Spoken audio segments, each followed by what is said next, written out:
Chelsea season is spiralling into an unprecedented mess where we can't score goals. Champions League is every single game looking further and further and further away. And naturally, because of that, the majority of the conversation that's being had at the moment surrounds the future of current manager Liam Rosenior. How bad does it have to get for Liam Rosenior to get the can? Liam Rosenior has also squashed recent rumours around Alejandro Garnacho leaving the club in the summer. We're going to take a little look at some of the players that may or may not be available for tonight's game against Brighton. And supposedly the hardline no return stance of a certain Jackon is starting to soften, and he might be back at the club next summer. Welcome, Blue Believers, to another episode of the Stamford Sink, where we are syncing up with everything Chelsea FC. And I have been away for a few days. I've been doing some rock and roll stuff, man. I've been playing with the band for the last few days, and it's been difficult to get a video out, but I am back. And as you can see, eagle-eyed viewers, I am now back in the office. But guys, before we properly get into today's video, if you are enjoying my content and would like to see more, please do me the distinct honour of liking and sharing the video, subscribe to the channel, or just roast me in the comments, whatever gets you through your day. And guys, I've said it before, I'll say it again, I am on the road to 2,000 subs, just about 83 to go now until I reach my goal of 2,000 before the end of the season.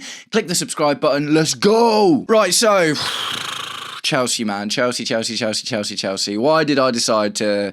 for my first YouTube channel, I'm going to follow Chelsea. That's going to be fun, right? Oh dear, this has been a tough season, hasn't it?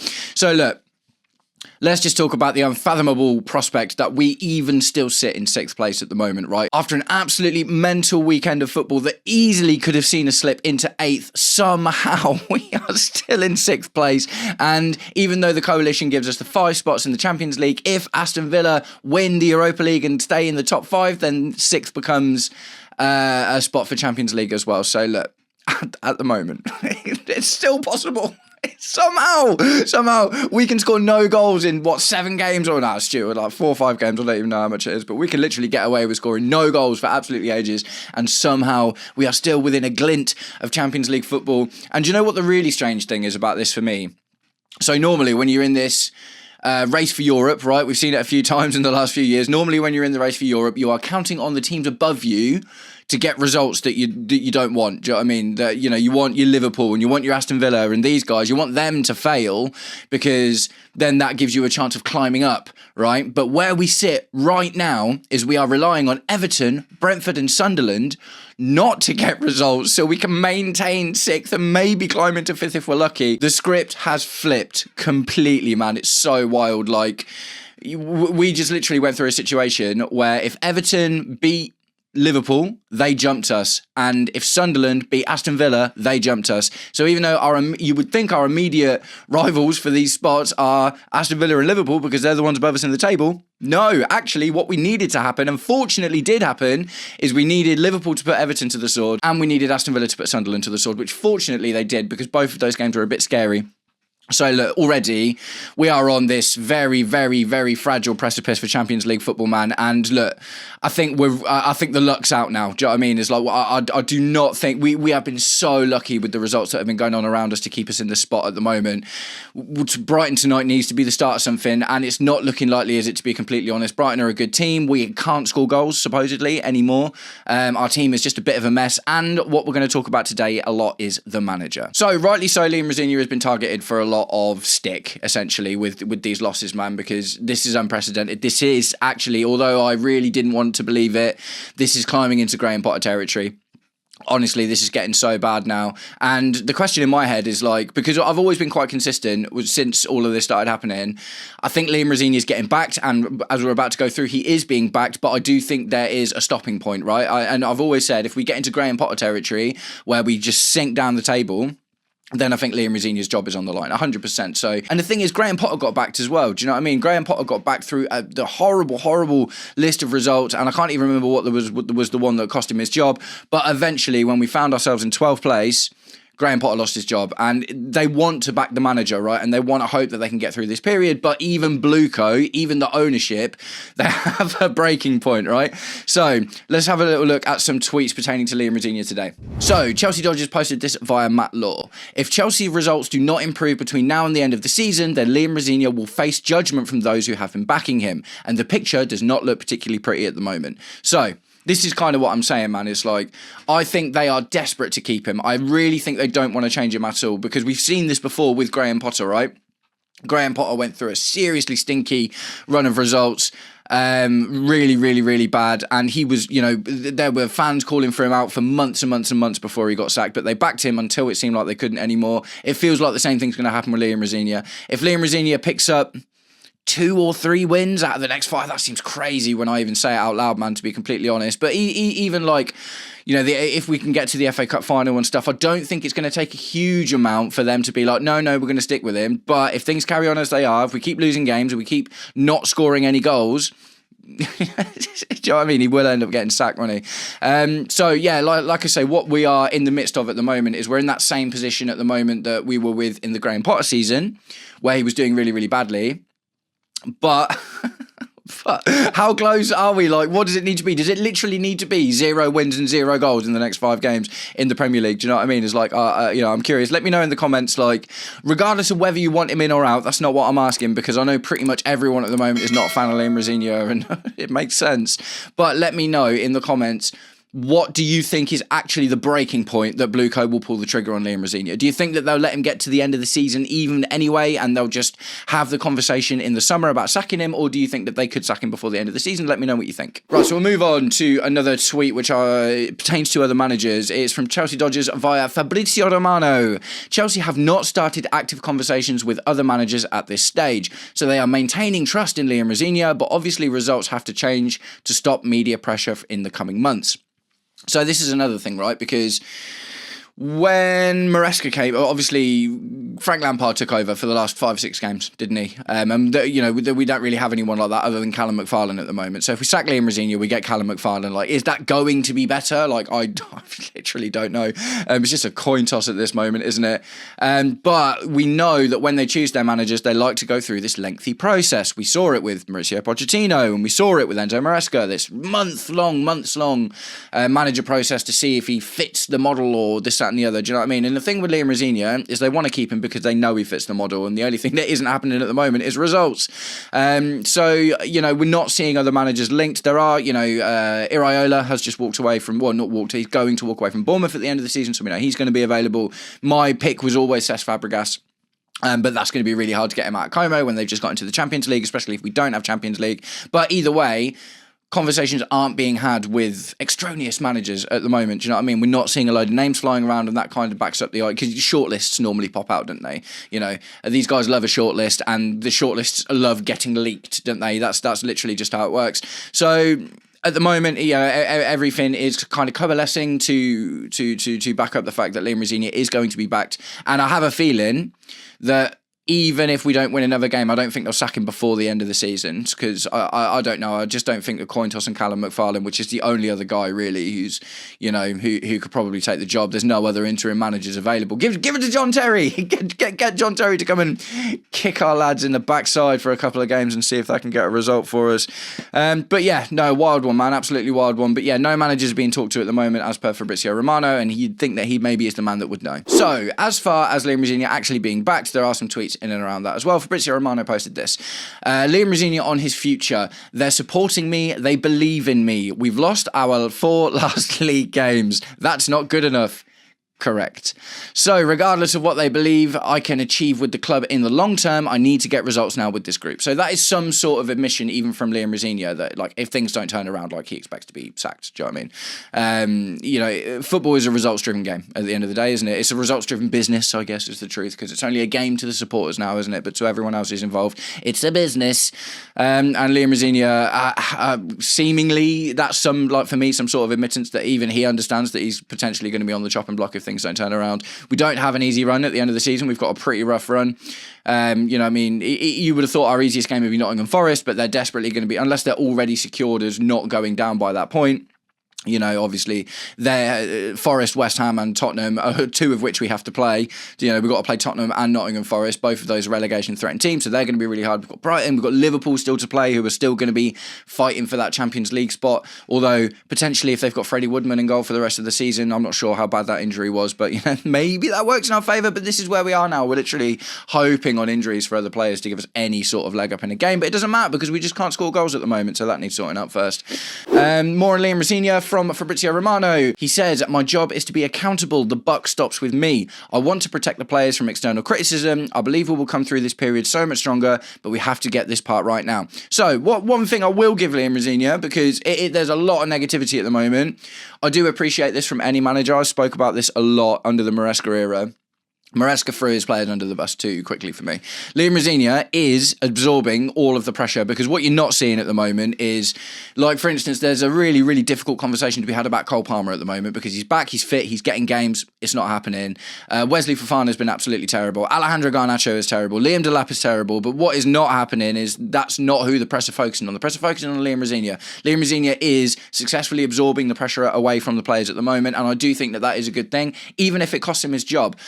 Because these players aren't going to get better, I don't think, in this situation we're in right now. If he just starts throwing everyone under the bus, they are just going to be like, well, why am I even here? And they're not even going to try. So he's doing whatever he can to try and get the players' mentality in the game, at least for the rest of the season. I do appreciate that. Like I say, look, we can talk about, Maresca obviously at this moment looks to be a much better manager than Liam Rosenior is. But one thing I think wouldn't have worked long term with Maresca is how quickly he deferred to throwing players under the bus. I think there's a moment for it.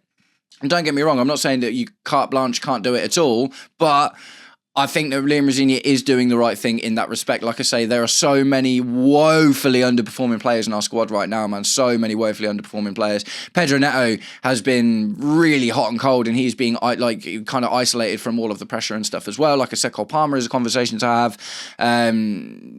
Cucurella and Malaga. Do you know what I mean? There's like our whole team at the end of the day. Rob Sanchez, like our whole team is involved in this thing. Do you know what I mean? And what is happening is all of the focus is being put on Liam Rosenior and largely the ownership and stuff as well. So, do you know what I mean? I do think that that's interesting.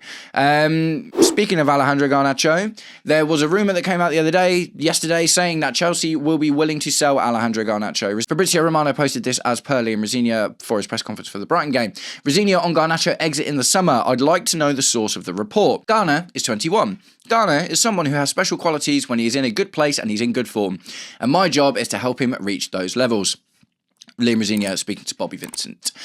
So this is kind of backing up what I was just saying again, man. Do you know what I mean? It's like he is insulating players from the criticism there, because what you could have done is been like, oh, well, you never know what can happen in football. Garner's an attractive prospect or whatever, and he could have said something that potentially puts him on the market, but he's come out protecting him. I think that the rumour is true.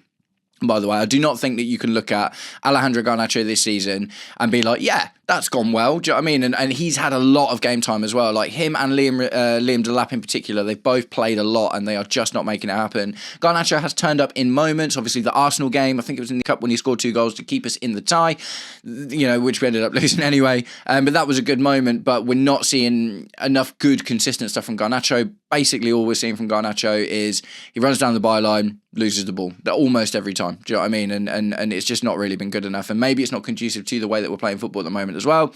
The question, obviously, for a long time is like a lot of people are like, sell Garnacho, like that was probably never going to happen. And also Gittins is a lot more difficult to sell. And because he's injured, but even that withstanding, he cost us a lot more money. Do you know what I mean? We're looking at like nearly 60 mil for Jamie Gittins. And Jamie Gittins is younger as well, only by a year or so. But either way, Jamie Gittins seems like he's probably going to stick around, especially because he's injured. And I wouldn't be surprised to see us sell Garnacho, to be completely honest. I think we'd make our money back for him because we spent like 35 mil on him or something. Do you know what I mean? It wasn't a lot anyway. But regardless of that, at this moment in time, Rosenior is backing Garnacho, saying he's got special qualities, and that also might be something to do with the fact that he's one of the only left wingers that we've got because Esteval injured. I'm going to get onto that in a minute, but obviously Jamie Gittins injured, Esteval injured, Pedro Neto blowing hot and cold. The wing situation is pretty dire at the moment, isn't it? So Alejandro Garnacho is probably going to feature a couple of times throughout the rest of the season, and this might be Liam Rosenior just saying he's got special qualities, and maybe we can see one of those in an actual game of football. Right, so Brighton tonight. Let's talk about the players that are and are not available. So, as per CFC Daily from Liam Rosenior's press conference for the Brighton game, Esteval is out, Enzo Fernandez is okay. So, Esteval has supposedly been okay to play the World Cup and looks like he might be out for a couple of weeks. So, nothing super serious. He looked really upset when he got injured, didn't he? In the last game. And I imagine that was probably likely more about his World Cup hopes. Do you know what I mean? The 18-year-old lad who's potentially going to feature in Brazil for Brazil in a World Cup. That's absolutely wild. But it looks like that we might see him back at the end of the season, but it's not going to be today. Enzo Fernandez, didn't know if there was an injury worry or whatever, but obviously he's been in and out of the team recently because of the stuff he said about Real Madrid, but he's probably going to feature as well. João Pedro will be a late call for Brighton. So we need that, man. If we're going to win this game, we need João Pedro on the pitch. Liam Delap, 35 games this season, 36 games, 2 goals, one of which was against 10-man Barcelona. Got a hat-trick of assists against Hull. Don't want to see Liam Delap starting any of these games if we can avoid it. I understand having to bring him on because we literally don't have anyone else.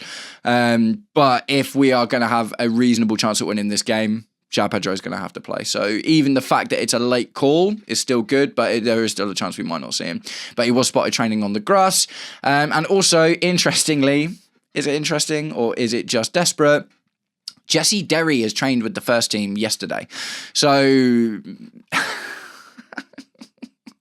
the season's in turmoil. Let's turn to an 18-year-old that's played for us twice, I think. I mean, don't get me wrong, man. I'm sure Jesse Derry's got a lot about him, and Esteval Willian obviously is the same age. They're both 18. But yeah, that's just smacks of desperation, doesn't it? The fact we're even looking about turning into Jesse Derry. So yeah, basically, in a nutshell, Esteval not going to play tonight, and probably not for the next couple of weeks. Enzo Fernandez will likely be in and around, and we need him, let's be completely honest. João Pedro, late call, but that's kind of good news, because even if he only gets to play for like half or 60 minutes or something, that's still better than having Liam Delap on for 90 minutes. And Jesse Derry training with the first team. So do we see a surprise inclusion for young Jesse Derry? And at this point, to be honest, if I had a choice between Jesse Derry and Alejandro Garnacho, I'd probably go with Jesse Derry just for the unpredictable factor, right? Just for the, I don't know if he's rubbish or not, so I might as well see him. Do you know what I mean? I might as well see him. So, one last thing to talk about in terms of news, and I do find this one particularly interesting. This could be really interesting for next season, and it's something that Chelsea fans have been thinking about a bit recently. PYS reposted this. Sources say Nicholas Jackson is warming to the idea of a Chelsea return and has been reconnecting with some of his former teammates, although Chelsea will have a big say with Omega arriving. So, I don't hate the idea at all of an attacking force of João Pedro, Emmanuel Omega, who obviously will be a bit of an unknown, but also to have Nicholas Jackson back in the squad. I think that's a good idea, man. And I think it naturally means that we need to see some of Nicholas Jackson on the left wing, don't we? To be completely honest. Like, if you even think about the way he played striker, like he drifted out to the left so much. Liam Rosenior is not a byline winger guy, do you know what I mean, like Maresca was. So Nicholas Jackson would have a lot more license to cut in and be an attacking forward from the left rather than being a touchline hugging winger who puts crosses in and stuff like we have seen. So I think it just makes sense, man, to be completely honest. Look, if we can get 50 mil for Jackson, if someone comes in with the big bucks for Jackson, then okay, whatever, he gets sold. But in terms of squad depth, we know he can play in the Premier League. He's still young, do you know what I mean? And he's versatile. And look, our strike force this season has been João Pedro, Liam Delap and Mark Yu. Do you know what I mean? If we can turn that into João Pedro, Emmanuel Omega and Nicholas Jackson who can play a couple of roles, João Pedro who can play a couple of roles, that makes sense to me, man. That makes sense to me. And I think it's one thing going for a player that, you know, outside of the league that doesn't have any experience or stuff, but we know that Nicholas Jackson can do it when he's feeling good, do you know what I mean? And obviously the issue he had was with Maresca, do you know what I mean? That was kind of the main fallout there, wasn't it? And with Maresca not being in there anymore, that could work really well. He had a really good link up with Cole Palmer as well, and could, you know, like I say, man, Jackson on the left, João Pedro up top, Palmer in the middle, Esteval on the right. Sounds good, doesn't it? Like, obviously, just from the football manager, your FIFA kid in us all at the moment that are desperate to see anything different, that in itself sounds good. So, look, let me know what you think about that in the comments, guys. Would you have Nicholas Jackson back in the squad for next season? I think he could probably get 10 to 15 goals in the Premier League if he was allowed, you know, playing off the left and as a rotational striker, covering for potential injuries to João Pedro or Emmanuel Omega as well. I think that could be interesting. So, guys, that's it. That's it for the news. But there is obviously just one thing that I still want to talk about, and it is the protest, right? I think it looked amazing. As I said, I wasn't able to be there because I was being all like, I was playing at being a rock star at a gig in Hitchin, which was a lot of fun. I had a really good time. I'm going to be doing a bit more of that recently. So when I've got some footage, I'll put it up so you can have a look at Matt outside of the office. But the protest looked great, man. It was an absolutely massive difference from the first one. The Strasbourg fans obviously really helped coordinate it. The French guys love a protest, so it absolutely makes sense that with the involvement from the Strasbourg guys, this one looks a bit better. The message was clear. It was strong. Just bravo, like to anyone that, went to the protest. My only thing for the protest, and I mentioned this in a video I did about the protest recently, was I don't think the message blue co out is going to work, if I'm completely honest. I think you could get, I compare it to the Man United situation, protesting the Glazers with thousands upon thousands of people over the years at all of these protests. And obviously all they ended up doing was selling a bit to Jim Ratcliffe, and that wasn't because of the protest, it was because they got some dollar bills in. So for me, the nature of the protest is great in terms of if that's how it's going to be in the future, and if I can get to one myself in the future, I absolutely will if it's going to be like that. But for me personally, the thing to do, I just think you're flogging a dead horse with the blue car out message, because they're a billionaire conglomerate that have invested in football across the world at this point and are looking to continue doing so. Do you know what I mean? So I don't think it'll push them out, but if the message can change to get them to change specific things, because as I said in my video the other day, the times that protests have worked in football in general is when the message is a bit more direct, right?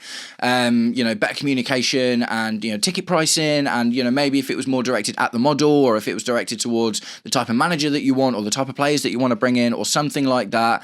I think that's more likely to make a difference than having quite a big, vague, powerful. Don't get me wrong, like blue cloud, obviously powerful message. Don't get me wrong, I absolutely support that. And if it works, like brilliant, like get someone else. And I don't think anyone's happy with the ownership at the moment, but I hope that in future the protests can delineate down a little bit to more specific messages and get them to make one change at a time, rather than make these big wholesale changes of them leaving, finding a buyer and churning up the whole thing again, because I don't personally think that's going to happen. But either way, love the protest, think it's great, and I think that if that's now the foundation, if that's the base level for how these protests are going to go, I think something could happen if the message changes. So congratulations to anyone that was part of that protest, like massive props to you. I think that's absolutely great.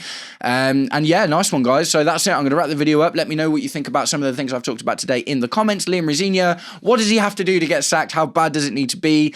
Do we not see him get sacked until the end of the season, even if we don't score another goal and we don't win another game? What do you think about Alejandro Garnacho? Do you think that the rumours are true about him getting sold? Personally, I do. I think Rosenior is just absorbing pressure, like I mentioned in one of the other ones. Nicholas Jackson, yay or nay for coming back into the squad? For me, it's a yay. I'm not going to lie. I think, don't look a gift horse in the mouth. Nicholas Jackson has got Premier League experience. We know he plays well in the Premier League. He can score goals. He still needs to develop and he still needs to refine himself a little bit, but I'd much rather see a Nicholas Jackson than a Liam Delap or an Alejandro Garnacho in either of those positions at the moment. Nice one, guys. Thank you all very much for sticking around until the end of the video. If you did, I will catch up with you all very, very soon. Take it easy. Peace.